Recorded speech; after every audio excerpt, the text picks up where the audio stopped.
Good morning. What up, Dan and Amy? So I continue to add to my list of people I'm voting against when I vote for Trump tomorrow. I can't believe I left him off. Robbie Mook. Oh, you don't say Robbie Mook. You go Robbie Mook. Mook. Yeah, so I will add that to the list when I update it. We'll continue to update this list all morning. It's growing. It's growing. All the people who have degraded American culture we want to include to give you a reason to think beyond just the binary choice of Clinton or Trump and think of all of the other ne'er-do-wells you could be voting against and feel good about doing so. Now, we've seen in the last several days, and particularly over the weekend, Michigan tightening up, thus the need for Hillary Clinton to go to Detroit twice in the last 4 days of the campaign. Oh, yeah. And then tonight, Donald Trump added it at around midnight. He's going back to Grand Rapids, Michigan. Mm-hmm. They just added that to his schedule. All the Rust Belt states tightening up in play, including Pennsylvania. Now, the RCP average still has Hillary with a couple of point lead, but that has narrowed considerably. Of course, Trump wins Pennsylvania, then that means Pat Toomey almost certainly retains his Senate seat, which is important for the Republican control of the Senate. And if he wins Pennsylvania, then it's game over. Then he probably wins an electoral blowout at minimum. And for more on this, we're pleased to be joined, this being what's happening in Pennsylvania, we're pleased to be joined by Alan Novak. He's a former former Pennsylvania State Republican Party chairman. Mr. Novak, thanks so much for joining us. We appreciate it. Hey, good morning, Dan and Amy.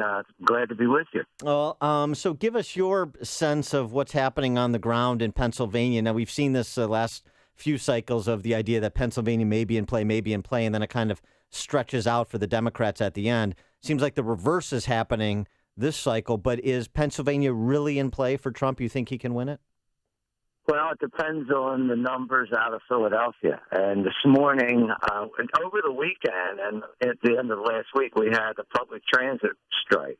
Right. And, of course, that had the Democrats very, very anxious about Philadelphia turnout. Because Philadelphia turnout, the Democrats have been worried about it. That's why Clinton and Obama and so many Democrat A-listers have been in Philadelphia the last few days, including tonight. She's going to be back in tonight. And isn't President Obama joining her tonight and a bunch of rock stars? Yeah, Katy Perry and Stevie Wonder. I mean, they're pulling out all the stops. And here's the reason. Because in the 12 election, Romney lost Philadelphia by 500,000 votes. And then when you add the collar counties around Philadelphia, that number became closer to 575. And around the rest of the state, Romney made up close to 300,000. He lost the state by 300,000. So the magic number is about 400 to 425,000 in Philadelphia. If the number that Hillary Clinton carries Philadelphia by is less than that, there's a chance to pull Pennsylvania off for this reason. In the in the northeast part of Pennsylvania, which usually is Democrats, Scranton, Wilkes-Barre, Hazleton, that's Trump territory this time. That's the classic blue collar. Those are the Rust Belt type of towns in Pennsylvania that are becoming part of the Trump coalition. Western Pennsylvania, which may be Democrat in its registration but it's been voting Republican, is on fire for Trump. And central Pennsylvania is reliable Republican vote. So really it's about Philadelphia and the Philadelphia suburbs and whether or not that number is sufficient. It's under 500,000 when you get out of those five counties. There's enough potentially to make up the difference in the rest of Pennsylvania. Can you imagine how much Stevie Wonder wants Hillary Clinton to win that he's willing to defile himself and perform with Katy Perry? Let me ask you another question, Alan, about Philadelphia, since that's kind of the focus and, minimizing the damage coming out of Philadelphia. What about the minority turnout there, particularly the black turnout, where we're hearing certainly places like Chicago that it doesn't seem like there's the same enthusiasm for Hillary Clinton that there was for Barack Obama. And if that's the case in Philadelphia, then it seems that it redounds to Trump's benefit. That is absolutely the case, and that's the reason why all the powers that be pushed very hard into the wee hours of the morning to get that transit strike settled. Because were concerned that would further depress vote turnout in Philadelphia, not having public transportation, the buses, the subways, and the elevators. Yeah, that's interesting. So they gave away the store to get that done. That sounds very Chicagoan. With respect to Philly and Pennsylvania, obviously Republican control of the Senate is also important. Does Pat Toomey win regardless of whether Trump or Hillary wins Pennsylvania? Well, the conventional wisdom is it's a tied race right now, and that if the presidential race stays under 5 points in Pennsylvania, he should win. Now, She won't have a coattail beyond 7. If Pennsylvania is as close as I believe it is, I think Pat Toomey wins. Well, and let me ask you one other thing.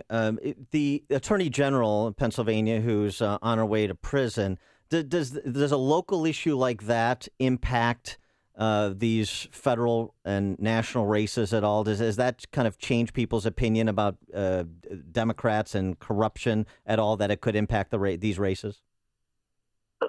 Around the edges, not that much.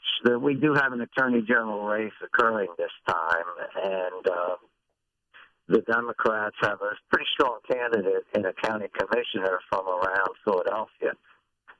The fact that Kathleen Kane went to prison just a couple weeks ago is playing out big time at the end of that race, as you would imagine, with the television commercials.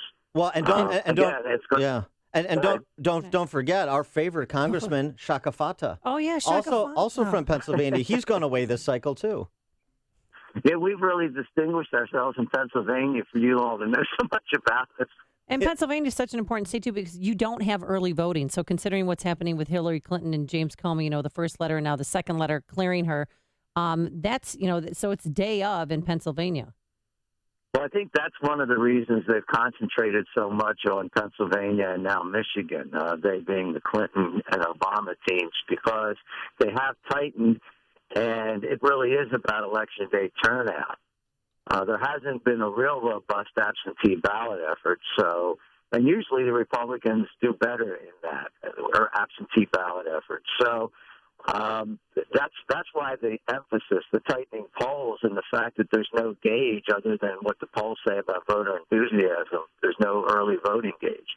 All right, we're 24 hours out now, so we're going to force everybody to make a prediction.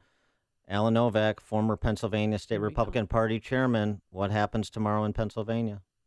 I think Trump wins Pennsylvania by about 10,000 votes, which is a percentage of a percent. All right, I think it could be that close. Okay. We're calling the election based on Alan Novak. We're the first to call the election. Trump is your next president of the United States. Alan Novak, thanks so much for joining us. Appreciate your time. My pleasure. Thank you all. Have a good day. And he's the former chairman of the Pennsylvania Republican Party, and he joined us on our Turnkey.Pro answer line.